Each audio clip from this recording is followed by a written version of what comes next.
सबैभन्दा पहिला सुरु यो सबै गाउँघरमा भागेको कुरा है, गाई भैँसी कुखुरा बाख्रा है। अब यो गाइज यो चाहिँ केसको बोट हो गाइज। ल भिडियो कमेन्ट पज गरेर सोच्नु गाइज यो चाहिँ के को भिडियो होला, सरी के को यो बोट होला गाइज। यो चाहिँ हाम्रो स्याउको बोट हो गाइज है। यहाँनिर स्याउ फल्छ गाइज है, यहाँनिर स्याउ फल्छ गाइज, स्याउको बोट हो गाइज यो। अहिले स्याउ फलेको छैन गाइज, अलि लेट असार साउनतिर फल्छ होला गाइज। ठ्याक्क एक्ज्याक्ट मलाई पनि थाहा छैन गाइज कहिले फल्छ, तर यो चाहिँ स्याउको बोट। यो हाम्रो काउलीहरू है, मकै अनि यो डाँडा गाइज है।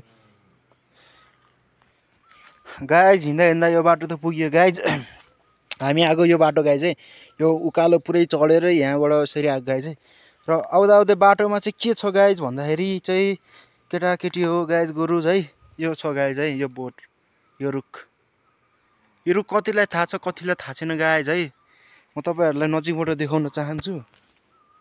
यसमा एउटा सानो फल पनि फलेको छ। के को फल होला गाइज यो के को फल होला गाइज? यो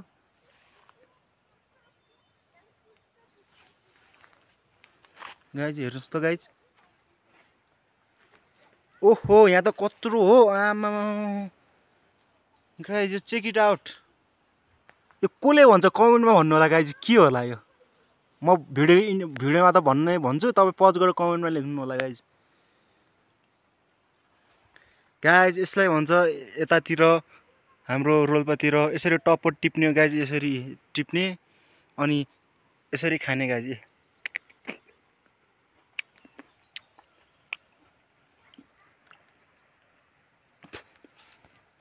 यसलाई यतातिर पलम भन्छ गाइज हाम्रोतिर है। काठमाडौँतिर सायद आलु पोखरा समथिङ भन्छ, हाम्रोतिर पलम भन्छ गाइज। र यो इनफ छ। यो एउटा यस्तो रुख गाइज 10-12वटा छ गाइज यता, र हरेक 10-12वटामा सेम हरेक। अनि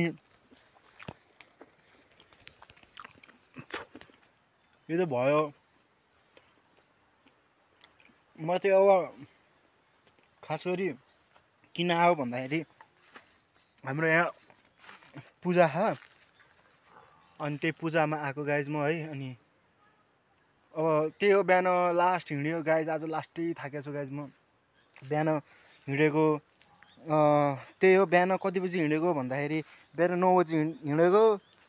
अनि त्यसै हिँडेको हिँडे अनि हिँडे गरेर अहिले भर्खर के छ यहाँ माथि खेल फाल्यो गाइज।